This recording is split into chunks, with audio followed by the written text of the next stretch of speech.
Hello दोस्तों, स्वागत है एक बार फिर से आपका मेरे चैनल पे लीगल इज 127 पे। दोस्तों, जैसा आपने मेरा थंबनेल देखा कि अब डीवी केस में एक बदलाव है, मेंटेनेंस केस में, जिसमें आपको फायदा मिलेगा। अक्सर पत्नियां जब भी आप पे केस करती है, चाहे 498 कर रही हो, डीवी मतलब घरेलू हिंसा, तो मेंटेनेंस की डिमांड जरूर करेगी। प्रॉब्लम यह है मेंटेनेंस देना नहीं, प्रॉब्लम यह है कि झूठी पत्नी को क्यों मेंटेनेंस दिया जाए। आपको पता है उसने सारे झूठे केसेस किए हैं, बट कोर्ट कचहरी में हमेशा जाते हैं तो फैसला यही होता है कि भाई ये जो आरोप लगाए जा रहे हैं वो सच्चा है या झूठा, वो तो बात के बाद देखेंगे। पहले पत्नी को जो उसने आरोप लगाई है, मेंटेनेंस की डिमांड करी है, वो उसको दे दिया जाए। क्योंकि महिला उस समय कोर्ट में जाते समय अपने आप को इतना बेबस लाचार वो कर देती है ना, कोर्ट के सामने दिखा देती है। तो कोर्ट यही करता है कि भाई चलो पहले इंट्री मेंटेनेंस अलाउ कर देते हैं, बाद में बात देखेंगे कि भाई ये केस सच्चा है या झूठा है। तो आप लोगों के साथ भी यही होता है, तो कमेंट में करके जरूर बताइएगा। अब आपको घबराने की जरूरत नहीं है। जो इस वीडियो में मैं जिस जजमेंट के बारे में बात करूंगी, आपको बहुत फायदा करेगा आपके केस में, मेंटेनेंस देने से बचने के लिए झूठे केस में। क्योंकि वो जजमेंट है जो दिल्ली हाई कोर्ट का, और उसमें दिल्ली हाई कोर्ट ने एक ऐसा फैसला किया कि पत्नी को पहले साबित करना पड़ेगा कि वो जो आरोप लगा रही है पति पे वो सच्चे हैं। नहीं साबित कर पाएगी तो केस भी आगे नहीं चलेगा, केस डिसमिस हो जाएगा और ना ही मेंटेनेंस मिलेगा। तो वीडियो में अभी मेरे आप चैनल पे नए जुड़े हैं तो चैनल को लाइक करना, शेयर करना, सब्सक्राइब करना बिल्कुल भूलिए, साथ ही बेल आइकन दबा दीजिए ताकि आपको टाइम टाइम से मेरे वीडियो की नोटिफिकेशन सबसे पहले मिलती रहे। तो दोस्तों देखो, आमतौर पर जब भी महिला केस करती है, आप दोनों में झगड़ा होता है, तो वो कोर्ट जाएगी, थाने जाएगी। आपको पता है वो भर भर पूर के आप पे आरोप लगाती है, एलिगेशन लगाती है, जिसका कोई सबूत नहीं होता, एक मात्र भी नहीं होता। वो जो एलिगेशन लगा रही है सिर्फ झूठे हैं, आपको बदला लेने के लिए, आपको सबक सिखाने के लिए चीजें। और मैं हमेशा कहती हूँ उन महिलाओं से जो झूठे केसेस करती है, इसका कोई फायदा नहीं है। आप चाहते हो कि पति को सबक सिखाया जाए, ससुराल वाले को सबक सिखाया जाए, मैं उससे पैसे लूंगी, उसको इतना लाचार कर दूंगी कि वो एंड ऑफ द केस आके वो मेरी बात मान लेगा कि जो आपकी डिमांड है वो पूरी कर लेगा। तो ऐसा नहीं है। आप ये सोच रहे हो कि पति को मैं या ससुराल वाले को परेशान करूंगी, उसकी जिंदगी खराब करूंगी, तो आप अपनी भी कर रहे हो। केस करने से एक तरफा ही नहीं होता, आप दोनों की जिंदगी खराब होती है। लंबे लंबे हमेशा सालों सालों कोर्ट के चक्कर काटना, ये सारी चीजें करना, आज पड़ो रिश्तेदार कोई भी सोचेगा भाई कि कैसे है। अगर लास्ट में आप खुद मानो कि आपको पता है कि आप झूठे केसेस कर रहे हो, पता चल कोर्ट में भी साबित हो ही जाएगा कहीं ना कहीं, आज नहीं कल देर होगी हो जाएगा, फिर उस समय आप क्या फेस आगे दिख शो करोगे, दुनिया वालों को क्या दिखाओगे कि क्यों किया, सिर्फ पैसे के लिए, या फिर कंटिन्यू नहीं रखना चाहते रिश्ता और किसी के साथ रिश्ता था यही। तो इससे बेटर है अगर रिश्ता नहीं कंटिन्यू रखना तो आपसे सलामती से म्यूचुअल डिवोर्स ले लो। आप बात करके लंबा केस खींचने का कोई फायदा नहीं है, आपको भी प्रॉब्लम होगी इससे। अब देखो, बात करते हैं उन पतियों की जो बिना किसी रीजन के फंसे हुए हैं झूठे आरोपों में।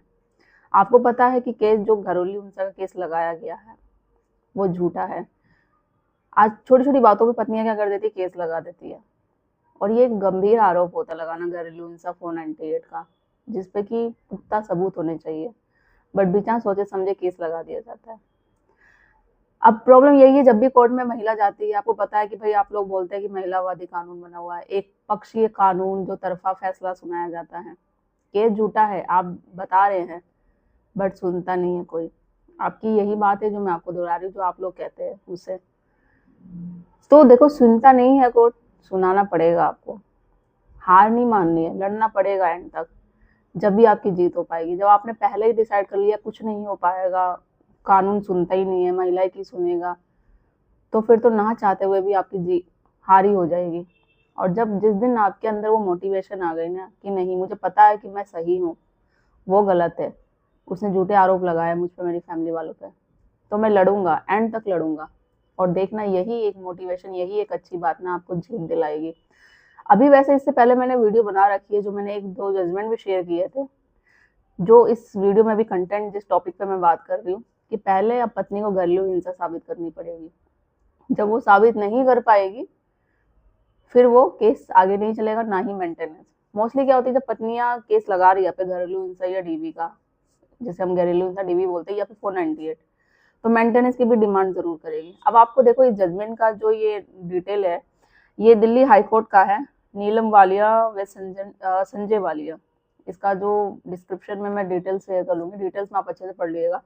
इसमें भी सेम वही हुआ कि पत्नी ने आरोप लगा दी, मेंटेनेंस की डिमांड कर दी, बट नहीं, पति ने हार नहीं माना, वो पहुंचा हाई कोर्ट। अब आपको देखो इस जजमेंट का यूज करना कैसे है। जैसे ये गया उसके फेवर में आया कि भाई पत्नी को प्रूव करना पड़ेगा जो एलिगेशन लगा रही है वो सही है, कि उसके साथ मानसिक प्रताड़ना हुई है, फिजिकल प्रताड़ना हुई है, उसको मारा गया, पीटा गया है, दहेज के लिए टॉर्चर करते थे, पहले वो साबित करे। साबित नहीं करेगी तो नहीं होगा। और दिल्ली हाई कोर्ट ने पति के फेवर में फैसला दिया कि आपको साबित करना पड़ेगा, नहीं तो कोई केस नहीं, केस भी डिसमिस और मेंटेनेंस भी नहीं दिया जाएगा। तो पत्नियां यही करती है, केस लगा देगी घरेलू हिंसा का, साथ में मेंटेनेंस डिमांड करेगी। अब आपको लगाना कैसे जजमेंट का, आपको पहले ऑब्जेक्शन फाइल करनी है। ऑब्जेक्शन फाइल करते समय इस जजमेंट का कॉपी लगानी है साथ में, और यही बात बोलना है कि जो इस जजमेंट में गाइडलाइंस दी गई है कि भाई पत्नी को पहले साबित करना पड़ेगा, जो पत्नी ने आरोप लगाई है कि उसको मारा गया है, पीटा गया है, जो भी एलिगेशन लगा ली, उसको दहेज के लिए टॉर्चर किया गया है, पहले वो साबित करे। साबित नहीं कर पाएगी तो कोई इसको मेंटेनेंस नहीं दिया जाएगा, ना ही ये केस आगे चलेगा। तो ऑब्जेक्शन के साथ आपको इस जजमेंट की कॉपी लगानी है और कोर्ट में अप्लाई करना है। देखना अगर ये दिल्ली हाई कोर्ट ने इतना अच्छा फैसला किया पति के फेवर में, क्योंकि पति ने भी नहीं हार मानी। अब जब ये जजमेंट ऐसा आ गया है तो आपका जजमेंट भी ऐसा बन सकता है, आप भी तो फाइट करो। और ये एक जजमेंट नहीं, आई थिंक एक दो जजमेंट और भी आ रखी है, आप मेरे चैनल पे देखिएगा, शायद आपको मिल जाएगा। तो ये बहुत बड़ी जीत है आप लोगों की, आपको बहुत हेल्प करेगा। और मैं ये कहती हूँ जजमेंट ना भी आए, हमेशा मैं कानून, कोई लीगल तरीका, सारी चीज़ आपको बताती रहती हूँ, उस तरीके से फाइट तो करो। बस आप कॉन्फिडेंस रहो, आप पॉजिटिव रहो, देखो आपका भी जजमेंट जरूर बनेगा। क्यों, कानून ऐसे हैं। क्योंकि आज की डेट में भी हाई कोर्ट, सुप्रीम कोर्ट, सबको पता चल गया है कि ऑलमोस्ट झूठे केसेस आ रहे हैं कोर्ट में। तो अब झूठा जो केस करता है, एक तो पहली बात, जो झूठा केसेस कर रहा है ना, उस पे प्रेशर रहता है कि जो वो आरोप लगा रहा है सेकंड पार्टी पे, तो वो उसको आरोप साबित करना पड़ेगा। प्रेशर उस पे रहेगा, आप पे नहीं, ना कि आप पे आरोप लग रहे हैं। तो पत्नी अगर आप पे आरोप लगा रही है तो प्रेशर उस पे ही रहेगा फुल, कि भाई जो आरोप, जो एलिगेशन लगा रही है उसको साबित करना पड़ेगा, सबूत दिखाना पड़ेगा। नहीं दिखा पाएगी तो केस वहीं डिसमिस हो जाएगा और ना ही कोई मेंटेनेंस मिलेगा, कुछ नहीं मिलेगा। तो जो उसकी सोची साजी, जो उसने पूरा षड्यंत्र गेम रचा होता है, वो उसके धरे के धरे रह जाएंगे। फिर देखना, एक तो वो खुद ही साबित हो जाएगी कि उसने झूठे केसों में आपको फंसाया है। जहाँ वो पैसे की डिमांड कर रही थी, जो उसकी चाह थी, सब वहीं खत्म हो जाएंगे। फिर आप उसको झूठे केसों में फंसाने के लिए, अपनी जिंदगी बर्बाद करने के लिए, इतने साल जो आपके वेस्ट किए हैं, तो आप उससे बदला ले सकते हो। आप उस पर भी केस कर सकते हो, चाहे वो मानहानि का आप केस करो, सेक्शन 211 का करो, बहुत ऑप्शन है आपके पास भी, बस आपको जानने की ज़रूरत है। आप कैसे पत्नी पे, उसके मायके वालों पे केस कर सकते हो, कौन सी धारा है, कौन सी सेक्शन है, इस पर वीडियो मैंने ऑलरेडी बना रखी है। आप मेरे चैनल पे जाओ, देखो, आपको मिल जाएगी और हेल्प करेगी। तो आई होप जो ये दिल्ली हाई कोर्ट ने फैसला किया है और ये जो जजमेंट निकाला है, आपको बहुत हेल्प करेगी। आप डिटेल्स पे पढ़ लेना और ज़्यादा से ज़्यादा लोग तक शेयर करिए, जैसे जो आप जैसे ही लोग पीड़ित हो। तो जल्दी मिलूंगी मैं कैसे इन्फॉर्मेटिव वीडियो के साथ। चैनल को सब्सक्राइब करना, शेयर करना, लाइक करना बिल्कुल मत भूलिए। तब तक के लिए थैंक यू।